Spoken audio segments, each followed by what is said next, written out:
10장 13절부터 27절까지 말씀입니다. 이 계시의 말씀을 제가 받들어 읽어드릴 때 살아계신 주님의 음성을 들으실 수 있기를 바랍니다. 좁은 문으로 들어가라. 멸망으로 인도하는 문은 크고 그 길이 넓어 그리로 들어가는 자가 많고 생명으로 인도하는 문은 좁고 길이 협착하여 찾는 자가 적음이라. 거짓 선지자들을 삼가라. 양의 옷을 입고 너희에게 나아오나 속에는 노략질하는 일이라. 그들의 열매로 그들을 알지니 가시나무에서 포도를 또는 엉겅퀴에서 무화과를 따겠느냐. 이와 같이 좋은 나무마다 아름다운 열매를 맺고 못된 나무가 나쁜 열매를 맺나니 좋은 나무가 나쁜 열매를 맺을 수 없고 못된 나무가 아름다운 열매를 맺을 수 없느니라. 아름다운 열매를 맺지 아니하는 나무마다 찍혀 불에 던져지느니라. 이러므로 그들의 열매로 그들을 알리라.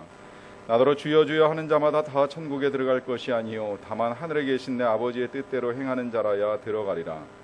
그날에 많은 사람이 나더러 이르되 주여 주여 우리가 주의 이름으로 선지자 노릇하며 주의 이름으로 귀신을 쫓아내며 주의 이름으로 많은 권능을 행하지 아니하였나이까 하리니 그때 내가 그들에게 밝히 말하되 내가 너희를 도무지 알지 못하니 불법을 행하는 자들아 내게서 떠나가라 하리라. 그러므로 누구든지 나의 이 말을 듣고 행하는 자는 그 집을 반석 위에 지은 지혜로운 사람 같으리니 비가 내리고 창수가 나고 바람이 불어 그 집에 부딪히되 무너지지 아니하나니 이는 주추를 반석 위에 놓은 까닭이요 나의 이 말을 듣고 행하지 아니하는 자는 그 집을 모래 위에 지은 어리석은 사람 같으리니 비가 내리고 창수가 나고 바람이 불어 그 집에 부딪히매 무너져 그 무너짐이 심하니라. 우리가 무엇인가를 놓고 갈등하게 될 때 갈팡질팡한다 혹은 또 오락가락이라고 하는 표현을 사용을 합니다. 누가 풀이하기를 이 오락가락이라고 하는 것이 이 용돈 5,000원을 받은 학생이 오락실을 갈 거냐 가락국수를 먹을 거냐 고민하는 것이 오락가락이라고 하는 이야기를 합니다. 그저께도 우리 유치부 선생님들하고 점심을 같이 먹으러 갔는데 뭘 먹어야 될지 고민을 오래 하는 선생님이 한 분 계셨습니다. 살다 보면 우리가 인생의 갈림길에 놓이는 경우가 자주 일어납니다. 오늘날 같이 우리가 정보의 홍수식에 살 때는 더더욱 그렇습니다. 물건 하나를 구매함에 있어서도 수없이 많은 정보를 비교 분석해서 가장 최적의 선택을 하기 위해서 애를 씁니다.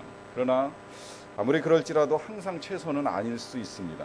잘못 구매를 하는 경우도 있습니다. 그럼에도 불구하고 긴 시간 고민 끝에 물건을 구매하게 되면 사람들은 이제 내가 물건을 잘 샀다고 생각하는 것이 일반적이라고 합니다.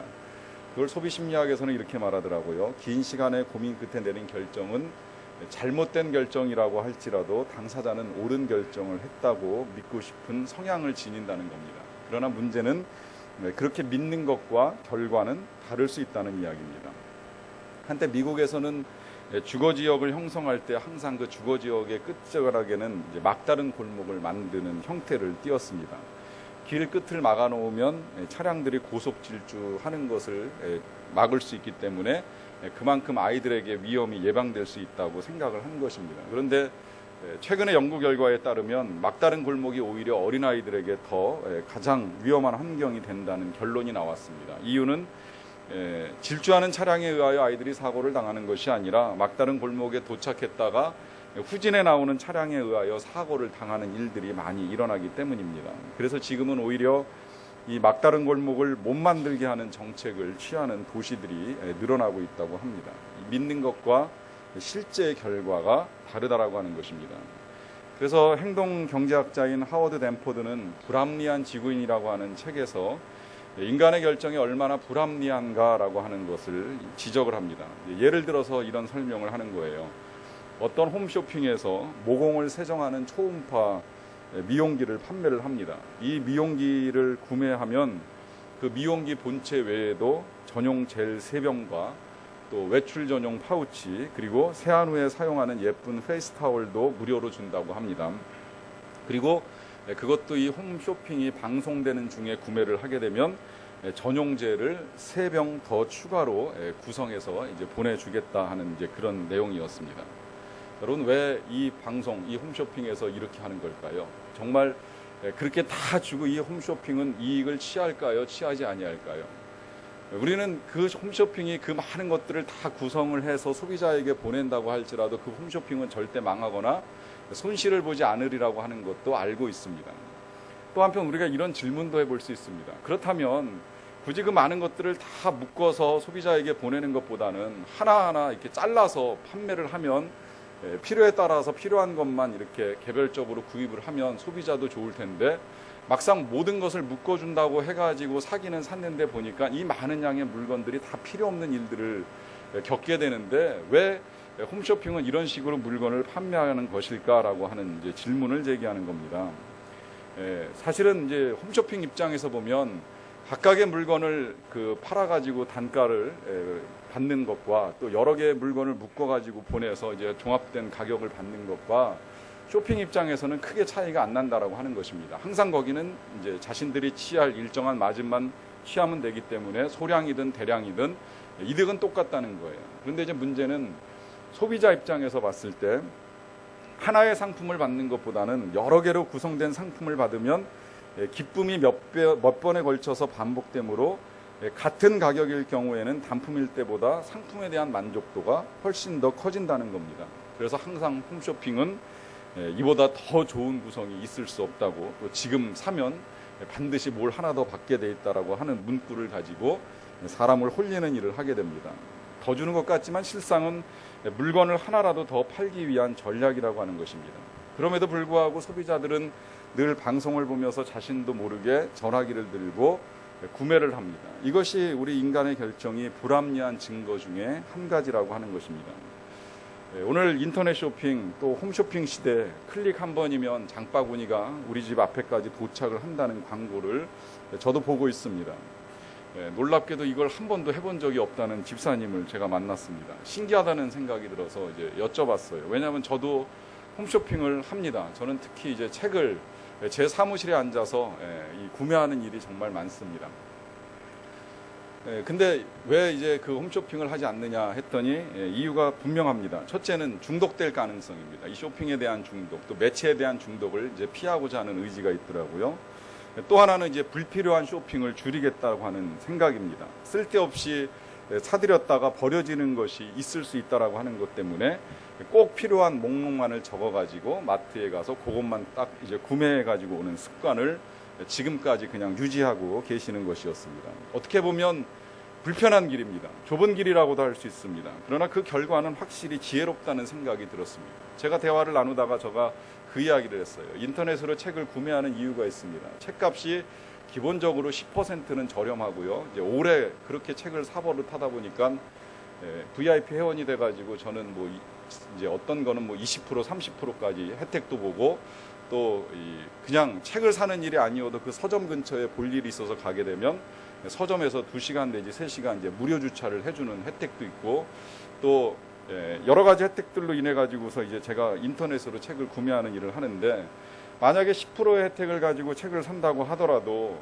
10권의 책을 샀을 때 현장에서 제가 책을 읽어보거나 검토하지 않은 상태에서 책을 구매하면 실상 사지 않아도 되는 책이 한두 권씩 껴오는 일이 있을 수 있다는 거예요. 그러면 역시 이건 할인받아 산 것이 실상은 할인이 아니라 불필요한 낭비를 유발시킬 수도 있다라고 하는 것입니다.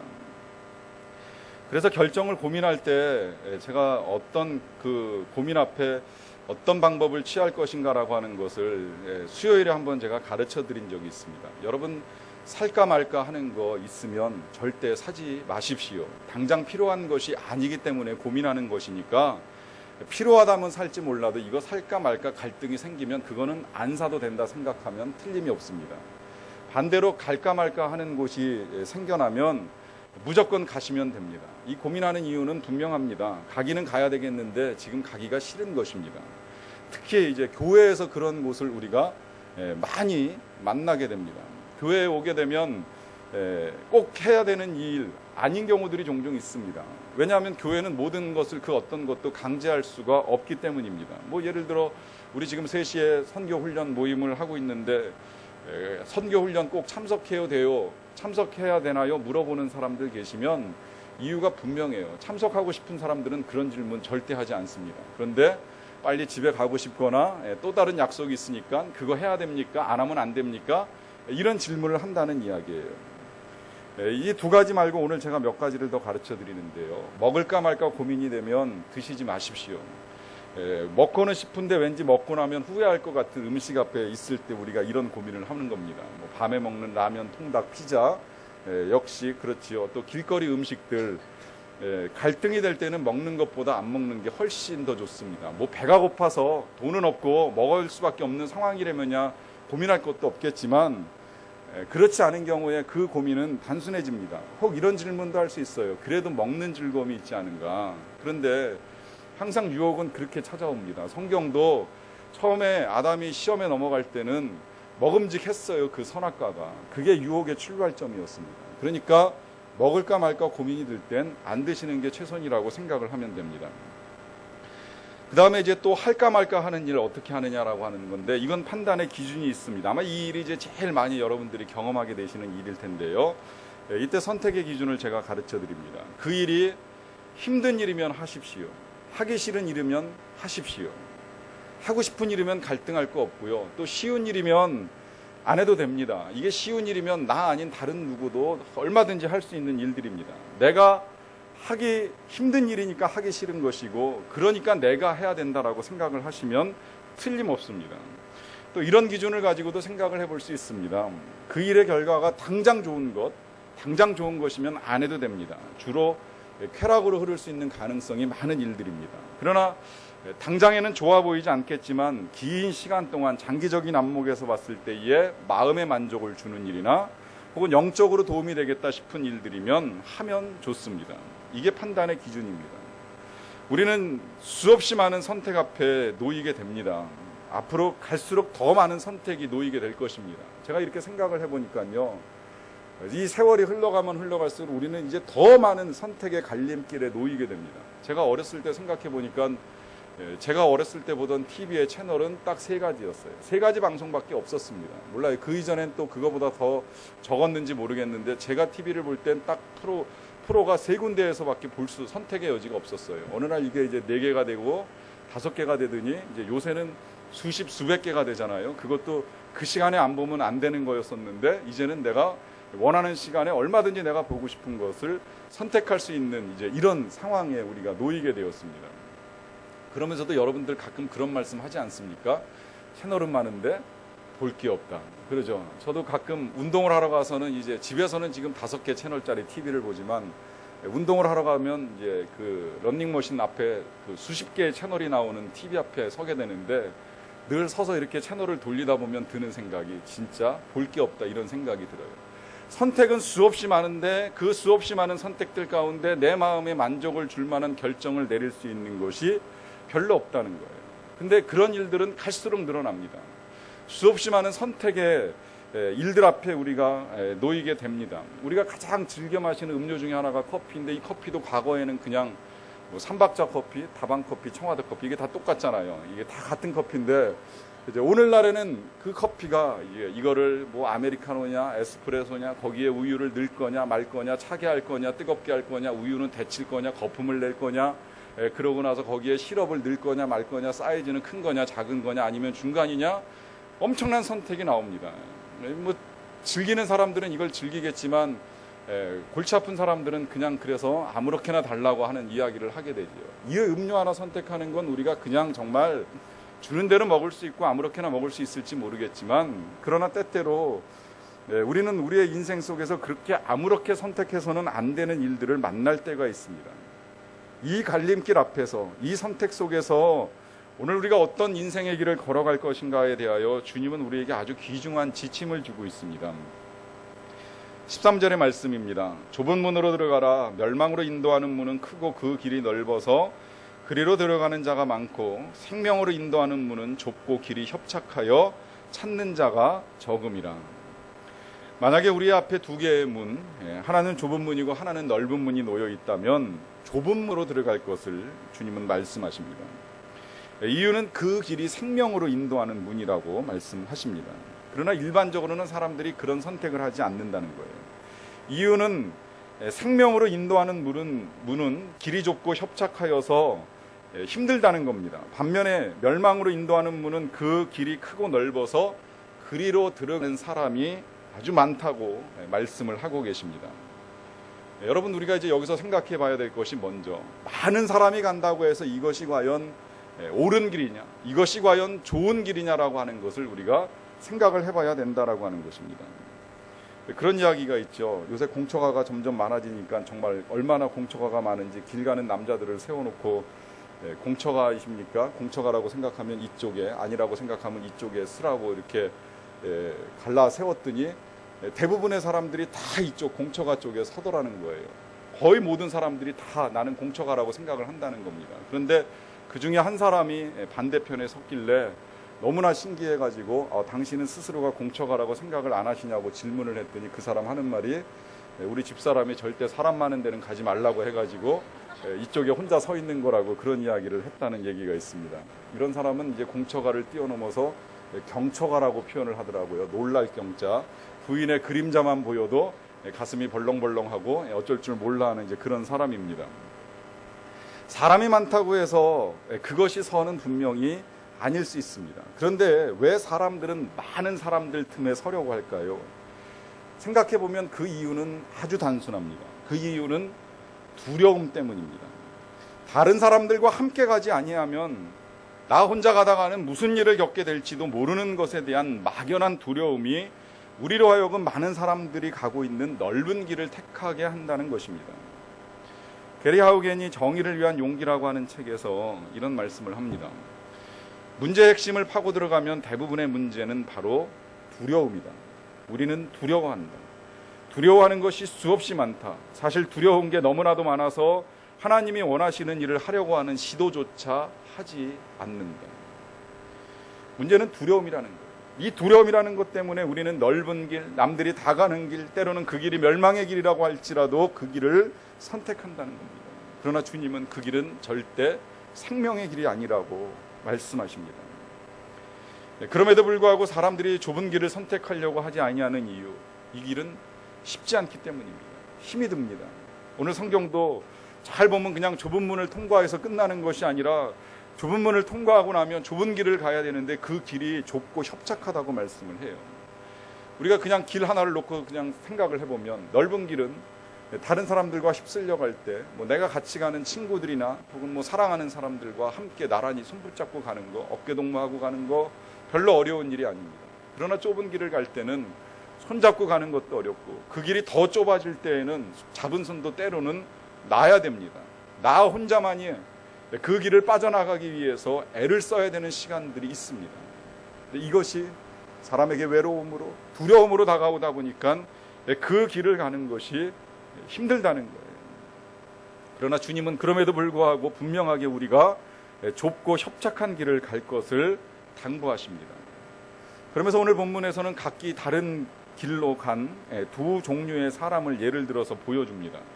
한 사람은 반석 위에 집을 세운 사람이고 또 한 사람은 이제 모래 위에 집을 지은 사람입니다. 어디에다가 집을 짓는 것이 쉽겠습니까? 당연히 모래 위에 세우는 것이 쉽지요. 저도 어렸을 때 부모님을 따라서 캠핑을 가서 텐트를 치는 일을 같이 해본 적이 있습니다. 다 해봤어요. 개울가에 모래사장에다가도 텐트를 쳐본 적도 있고 돌밭에다가도 텐트를 쳐본 적이 있습니다. 그런데 확실히 모래가 쉬워요. 그냥 땅도 쉽게 팔 수 있고 또 작은 폴 같은 경우에는 그냥 푹 찔러 넣기만 하면 쉽게 들어갑니다. 그렇게 폴 받고 끈 묶어서 텐트 치면 하나의 잘만한 공간이 구성이 되는 거예요. 그러나 돌이 많은 곳에서 하려고 하면 폴을 박는 것도 어렵고 돌을 캐내든지 돌을 빼내든지 어떻게 해서든 이 돌을 파서 집을 짓는 일이 그만큼 어려워집니다. 그렇기 때문에 이 빨리 짓고 쉽게 짓는 선택을 할 가능성이 점점 더 많아지는 것이죠.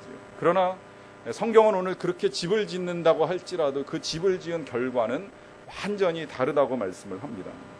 물론 일상생활에서 하룻밤 자고 떠나는 텐트야 그걸 모래 위에 짓던 돌 위에 짓던 그것이 얼마나 중요하겠는가. 또 때로는 돌짝 위에 지어진 텐트보다야 모래 위에 지어진 텐트가 하룻밤 잠자기에는 더 편하다고 생각할지 모릅니다. 하지만 성경은 분명히 우리에게 다시 가르쳐 줍니다. 비가 오고 창수가 나고 또 바람이 불면 결과가 완전히 달라진다는 거예요. 모래 위에 지어진 집은 쉽게 지었을지는 모르지만 이 환난을 겪게 될 때에 떠내려갑니다. 무너집니다.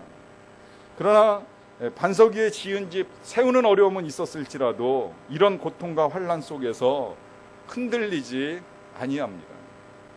저는 우리 신앙의 삶에서 이런 삶의 선택의 갈림길에서 정말 반석 위에 집을 짓는 것과 같은 선택을 한 사람들이 환난을 겪을 때 보여주는 이 태도들을 실제 보면서 이 말씀의 진리임을 다시 깨닫게 됩니다. 우리 인생에 어려움이 없는 사람이 어디 있겠습니까? 다 환난을 겪어 나갑니다. 그러나 정말 믿음의 반석 위에, 말씀의 반석 위에 집을 세운 사람들은 똑같은 환난을 겪어도 흔들리지 아니합니다. 이유는 하나님을 굳건하게 붙들고 있기 때문입니다. 자, 그렇다면 이제 우리의 인생의 갈림길에서 어떤 선택이 반석 위에 집을 짓는 것과 같고 어떤 선택이 모래 위에 집을 짓는 것과 같은가? 이 질문에 대하여서 이 비유의 앞부분에 이런 단서가 붙어 있죠. 그러므로 나의 이 말을 듣고 행하는 자는, 나의 이 말을 듣고 행하지 아니하는 자는. 그러니까 반석 위에 집을 짓느냐 모래 위에 집을 짓느냐의 문제는 예수님의 말씀을 듣고 그 말씀대로 순종하며 살아가느냐, 아니면 들었을지라도 무시하고 불순종하고 내 마음대로 살아가느냐에 달려 있다는 것입니다. 결국 우리 인생의 갈림길에서 선택의 근거는 진리의 말씀을 붙드느냐, 아니면 또 진리의 말씀과 관계없이 선택을 하느냐, 예수님의 말씀을 따라가느냐 따르지 않느냐에 달려 있다고 할 수 있습니다. 성경을 읽어나가다 보면 요새 우리가 묵상하고 있는 이 다윗에 관한 스토리에서 이 다윗의 가문과 사울의 가문은 참 묘한 인연이라고 하는 생각이 들어요. 이 다윗은 사울로부터 미움을 받습니다. 그래서 죽을 뻔한 고비를 수없이 넘기면서 쫓겨다닙니다. 반면에 이 다윗은 그 자기를 미워하는 사울의 아들인 요나단으로부터는 한없는 사랑을 받습니다. 성경은 이 요나단이 다윗을 자기의 생명같이 사랑했다고 기록을 합니다. 한 사람에게는 미움을 받고 한 사람에게는 사랑을 받습니다. 이 사울과 요나단의 부자가 한날 전쟁터에서 함께 세상을 떠납니다. 다윗은 사울이라고 하는 원수의 손에서 벗어남과 동시에 지극히 사랑하는 친구 요나단을 잃게 되었습니다. 그 이후에 이제 사울의 온 집안 식구들이 다 멸절을 당하는 일이 이어집니다. 유일하게 남은 사울의 혈육이 한 사람이 있는데 그는 그의 손자인 무비보셋이라고 하는 사람입니다. 그는 요나단의 아들이면서 한편 사울의 손자였습니다. 그가 유일하게 남은 이 가문의 남자입니다. 그런데 그는 장애인이었어요. 사울과 요나단이 전쟁으로 죽어갈 때 그들의 하녀가 이 5살 된 아들인 무비보셋을 안고 도망가다가 넘어져가지고 떨어뜨려서 이 아이들이 장애인이 되어서 두 다리를 쓸 수가 없게 되었습니다. 왕이 되고 난 다음에 다윗이 이 무비보셋을 불러오라고 명령을 내립니다. 이 무비보셋은 두려웠습니다. 집안 식구들이 다 죽었습니다. 그리고 할아버지 사울과 다윗의 관계를 알고 있는 손자입니다. 다윗이 사울의 원수를 자신에게 갚을지도 모른다라고 생각을 했습니다. 그래서 이 다윗이 무비보셋을 만나게 되었을 때 다윗은 갈림길에 서게 된 것입니다. 사울을 생각하고 이 손자에게 원수를 갚을 것입니다. 아니면 요나단을 생각하고 무비보셋에게 자비를 베풀 것입니다. 이 두 개의 갈림길에서 다윗은 자비를 선택합니다. 그래서 무비보셋을 만나자마자 제일 첫 마디가 무서워하지 마라, 나를 만나는 걸 두렵게 생각하지 말라 말씀하며 안심을 시켜줍니다. 그리고 그동안에 상실되었던 그 사울 가문의 모든 재산을 다 정리해서 너에게 주겠다라고 하는 약속도 합니다. 거기서 끝나는 것이 아니라 이제 앞으로는 항상 매일같이 내 앞에서 내 식탁에서 나와 함께 밥을 먹자고까지 제안을 합니다. 그는 보복의 길을 택한 것이 아니라 용서의 길을 택했습니다. 원수가 줄이거든 먹이고 내 오른뺨을 때리거든 왼뺨도 돌려대라고 하시는 주님의 말씀을 따른 것입니다. 그래서 그는 하나님의 마음에 합한 사람이 될 수 있었습니다. 하나님의 마음에 합한 선택이 하나님을 기쁘시게 합니다. 자, 그렇다면 우리 인생의 갈림길에서 어떤 선택이 우리 하나님을 기쁘시게 할 수 있을까요? 그것은 이제 오늘 본문의 나머지 부분에서 길게 말씀하고 계시는데요. 이것을 한마디로 요약을 하자면 그것은 열매 있는 삶을 선택하는 것입니다. 그것도 좀 더 구체적으로는 성경이 표현하는 대로 아름다운 열매를 맺기 위한 선택을 이루어가는 것을 말합니다. 성경은 분명히 좋은 나무는 아름다운 열매를 맺고 또 못된 나무는 나쁜 열매를 맺는다고 말씀을 합니다. 그리고 아름다운 열매를 맺지 아니하는 나무마다 찍혀져서 불에 던져지게 될 것이라고 경고를 하십니다. 결국 우리가 갈림길에서 던져야 하는 질문은 바로 이것입니다. 내가 하는 이 일의 열매가 과연 아름다운 열매를 맺힐 것인가? 아니면 나쁜 열매를 맺힐 것인가? 성경은 우리에게 이미 열매의 내용에 대해서 가르쳐 준 적이 있습니다. 성령의 열매는 사랑의 열매요, 온유의 열매요, 인내의 열매요, 자비의 열매요, 충성과 절제의 열매들입니다. 이 일이 사랑의 열매를 맺을 것인가? 아름다운 일이 될 것입니다. 그러나 이 일이 미움의 열매를 맺는다면 그건 나쁜 열매가 되는 것입니다. 온유는 아름다운 열매이지만 분노는 나쁜 열매입니다. 인내는 아름다운 열매이지만 조급함은 나쁜 열매입니다. 그래서 우리는 늘 질문해야 됩니다.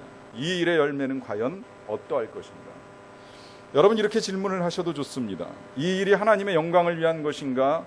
아니면 나 자신의 영달을 위한 것인가? 이 질문은 우리가 어떠한 일을 하기 전에 우리의 동기를 재점검하는 일입니다. 내가 이 일을 하고자 하는 근본적인 이유는 무엇인가? 정말 하나님의 영광을 위하여 이 일을 하는 것인가? 아니면 나 자신의 유익을 위하여 하는 것인가? 또 결과를 놓고 이런 질문을 하셔도 좋습니다. 이 일이, 지금 내가 하는 이 일이 다른 사람들에게 어떤 선한 영향력을 미칠 수 있을 것인가? 아니면 혹 나쁜 영향력을 미치는 것은 아닌가? 여러분, 행여 이런 질문 필요 없습니다. 나에게 득이냐 실이냐, 이것이 중요한 것이 아니라 우리 그리스도인들은 내가 하는 이 일이 다른 사람들에게 얼만큼의 선한 영향력을 줄 것이냐, 어떤 결과를 가져올 것이냐가 더 중요한 질문이라고 하는 것입니다. 공항에 가보면 여러 대의 비행기가 서 있습니다. 대개 몇 대의 비행기들이 같은 방향으로 서 있는 것을 우리가 보게 됩니다. 두 비행기가 서 있을 때 가리키는 방향은 거의 유사합니다. 또 그 비행기는 다 똑같은 활주로를 이용하는 경우들이 대부분입니다. 하지만 똑같은 활주로를 타고 뭐 한 1, 2분의 시차를 두고 날아오르게 된 비행기라고 할지라도 시간이 지나고 나면 이 비행기가 도착한 곳이 아주 전혀 다른 곳에 가 있는 것을 우리는 알게 됩니다. 우리가 그리스도인으로 살아간다라고 했을 때 시간이 지날수록 얼마나 우리가 오랜 기간 동안 신앙생활을 했느냐라고 하는 것은 결코 중요한 일이 아닙니다. 얼마나 빨리, 얼마나 높이 날았는지도 중요하지 않습니다. 제대로 된 방향으로 가고 있지 아니하다면 결국 하나님이 생각하시는 것과 동떨어진 곳에 도착할 수 있다는 말씀입니다. 때로 바른 방향은 힘들어도 우리는 좁은 문을 통과해야 됩니다. 그리고 좁은 길을 걸어갈 수 있어야 합니다. 그렇게 하기 위하여 우리가 해야 될 일은 하나님께 순종하는 것입니다. 말씀에 따라 살아갈 일이지 결코 문화에 휩쓸려 살아갈 것이 아니라고 하는 것입니다. 오직 진리만을 붙잡고 살아가야 됩니다. 그리고 열매 맺는 삶을 선택하십시오. 긴 시간 열매가 없어서 썩어가는 나무가 아니라 짧더라도 좋은 열매, 아름다운 열매를 자랑할 수 있는 나무가 되기를 선택하십시오. 오늘 그 선택은 바로 이 시간 저와 여러분들의 결단에 달려 있습니다. 그 결단이 어려울 때에는 주님께 지혜를 구하시고 그 지혜로운 선택과 결정을 통하여서 아름다운 열매를 맺고 하나님께 영광을 올려드리는 귀한 인생이 되기를 간절히 축원합니다. 기도하시겠습니다. 사랑의 아버지 하나님, 우리 인생의 많은 선택의 갈림길에 놓일 때가 있음을 고백합니다. 이 선택 속에 먼저 우리가 지혜로운 자들이 되게 하여 주시옵소서. 그 지혜는 우리의 득실을 따지는 지혜가 아니라 하나님의 기쁨을 분별할 수 있는 지혜가 되게 하여 주시옵소서. 아름다운 열매를 맺을 것이냐, 나쁜 열매를 맺을 것이냐, 오늘 우리의 선택 속에서 지혜로운 판단과 결정을 통하여 아름다운 열매로 하나님께 영광을 돌릴 수 있는 자들이 되게 하여 주시옵소서.